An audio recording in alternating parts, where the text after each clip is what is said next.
Hello everyone, welcome back to my channel cooking stories by Bipasha. আশা করি আপনারা সবাই খুব ভালো আছেন। আজ আমি আপনাদের জন্য আমার মায়ের হাতের বানানো খারকোল পাতা বাটার রেসিপি নিয়ে এসেছি, তাও আবার চেপা শুটকি দিয়ে বানানো। এখানে দেখতে পাচ্ছেন খারকোল পাতা, যারা আপনারা চেনেন না আশা করি দেখলে বুঝতে পারবেন। ঠিক এরকম হয় দেখতে খারকোল পাতাগুলো, কচু গোত্রীয় এই পাতাগুলো। আমরা এবার পাতাগুলো বেছে নিচ্ছি। ডাটা থেকে খারকোল পাতাগুলো আমরা আলাদা করে নিচ্ছি। আমি আমার বোন মিলে করছিলাম। সবগুলো পাতা আমরা বেছে নিয়েছি, ভালোভাবে দেখে নিয়েছি যাতে কোনো পোকা না থাকে। পাতাগুলো বেশ ভালোভাবে সেদ্ধ করে মা জল ঝরিয়ে নিয়েছে।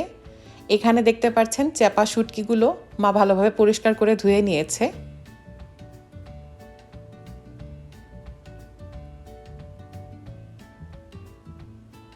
মা এবার খারকোল পাতাগুলো শিলনোড়ায় পিষে নিচ্ছে। বেশ ভালো করে মিহি করে বেটে নিতে হবে। খারকোল পাতা সেদ্ধ করার সময় অবশ্যই খেয়াল রাখবেন যেন ভালো করে সেদ্ধ হয়।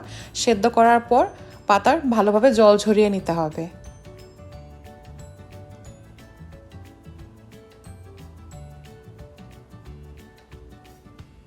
মা খারকোল পাতা বেটে নিয়েছে।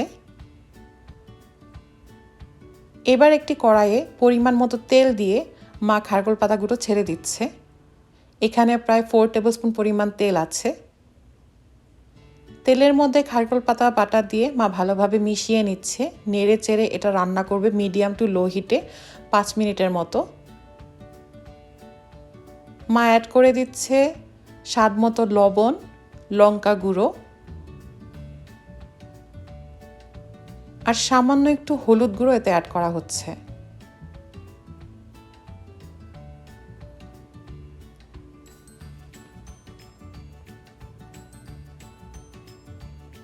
সব মশলা পাতা বাটার সাথে মিশিয়ে রান্না করে নিতে হবে।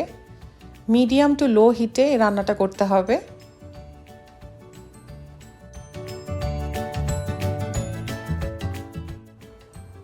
মা অ্যাড করে দিচ্ছে 2 টেবিলস্পুন পেঁয়াজ বাটা। পেঁয়াজ বাটাও পাতা বাটার সাথে ভালোভাবে মিশিয়ে নিচ্ছে।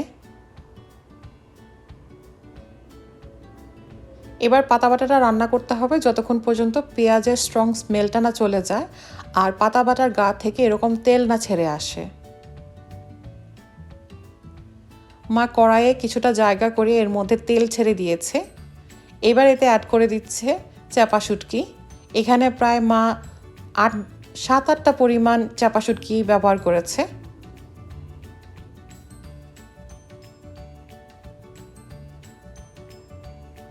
চেপা শুটকিগুলো মা ভালোভাবে মিশিয়ে নিচ্ছে, গলিয়ে নিচ্ছে তেলের সাথে।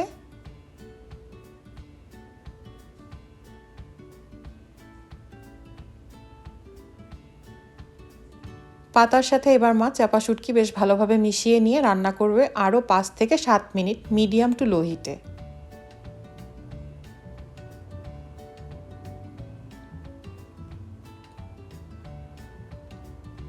মা বেশ ভালোভাবে এটা নেড়ে চেড়ে রান্না করে নিচ্ছে। কিছুটা ধৈর্য নিয়ে এই রান্নাটা করতে হয়। খুব সুন্দর একটা স্মেল বের হচ্ছিল।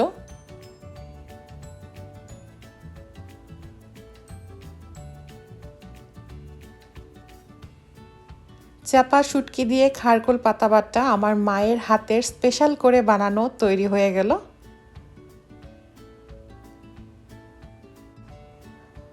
গরম গরম ভাতের সাথে খারকোল পাতা বাটা সার্ভ করে নিয়েছি। চমৎকার খেতে লাগে। আশা করছি আমার মায়ের হাতের বানানো এই রেসিপিটি আপনাদের খুব ভালো লেগেছে। যদি ভালো লেগে থাকে চ্যানেলটি সাবস্ক্রাইব করে দেবেন এবং ভিডিওটি লাইক করে দেবেন। দেখা হবে নেক্সট ভিডিওতে। ততদিন পর্যন্ত ভালো থাকবেন, সুস্থ থাকবেন।